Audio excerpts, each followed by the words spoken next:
for the Belschnickel, was the night for the Belschnickel. 'Twas the night for the Belschnickel out on the farm, snow on the ground keep the elbe-britches warm.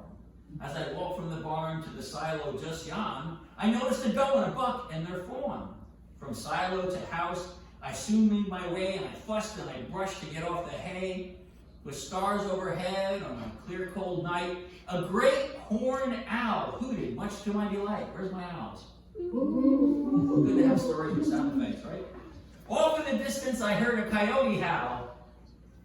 Okay, there's more than what I need to know how to do. And I wondered if Mom had penned up all of our valuable fowl. Our horses and ponies were all safe and sound. The stable is warm with good straw on the ground. The cows, pigs, and goats and our sheep seemed content. Our barn cats and guard dogs were safety or scent. Then with a startle, I smelled a ripe skunk. He'd been eating fermented apples, and I think he got drunk. I watched as he meandered his winding way till he walked right past me. I'm so lucky he didn't stray. Cheese on cheese and crackers, I thought to myself. That little fella reminded me of a black and white elf. From inside the house came the aroma of baking. When Mom gets to cooking, there's plenty of food for the taking. AP cakes, shoe fly, and lemon sponge too. Her goodies are many, not just a few. So inside I trudged to Mom and the kids. Went into the kitchen and lifted the lids. The chicken pot pie was simmering with a nice yellow hue, while the pot roast potatoes were starting to stew. Filling and dried corn were also coming to the table, with plenty of gravy to finish, but only if you're able. Bag bologna and fresh ground mustard was how we would start, with pretzels and cheeses and red beet eggs fresh from the jar. We all settled in, giving thanks for the feast, when a knock on the door made us leap to our feet. The eldest child got to the door first. She swung it wide open, then shrieked with a burst, "It's the Belschnickel come to pay us a call!" The smaller kids watched, but backed up to the wall. In with a gruff and grumpy mannerism he came. He hobbled along as if he was lame. His coat, pants, and face were smudged with mud and dirt. Pieces of sorghum clung to his shirt. The fur on his collar didn't look much better, and I muttered to myself, "Doing better." His beard was all scraggly and covered most of his face. It looked to be some sort of dingy old lace. His hair was all schroeflich under a beat-up old hat. He was skinny and such, with not much winter fat.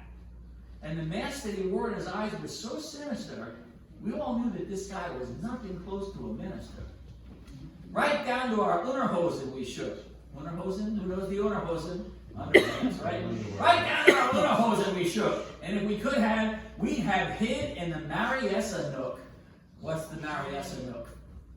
It's the breakfast nook where you have breakfast with your family.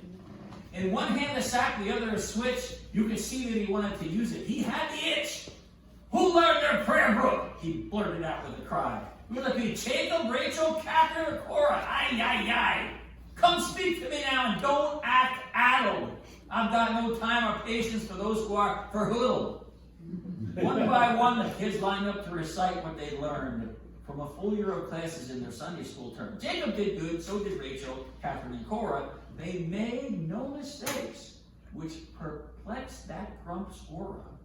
"Mark's good," he declared, and then opened his sack, producing pennies, peanuts, candy, and snacks. Onto the floor he threw his gifts, and the kids scrambled to see which was which. As they gleefully picked up all the loot, he turned to leave, but he stomped with his boot. "Now listen, you kinner, listen and learn. This year you did good, and I don't need to be firm. But I'll be watching all year long. Don't think I'm kidding, don't get me wrong. Schnickel fritzes who are shushly mischievous and go the wrong way will not make me happy, and so they will pay. For now I am leaving, but I will come back. And if you don't know your lessons, you'll get nothing from my sack. And when I return, if I don't cuff you be, their Belschnickel switch you'll get over my knee." Well, the years came and went, and our kids grew up well. They learned right from wrong, and they seldom did yell. To neighbors and family and friends they were kind, and the livestock they cared for enjoyed peace of mind. Productive and happy and proud to be Dutch, I guess their Belschnickel's visits were a necessary must.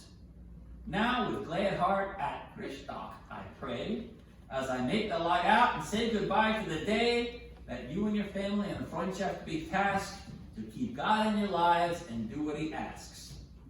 The end.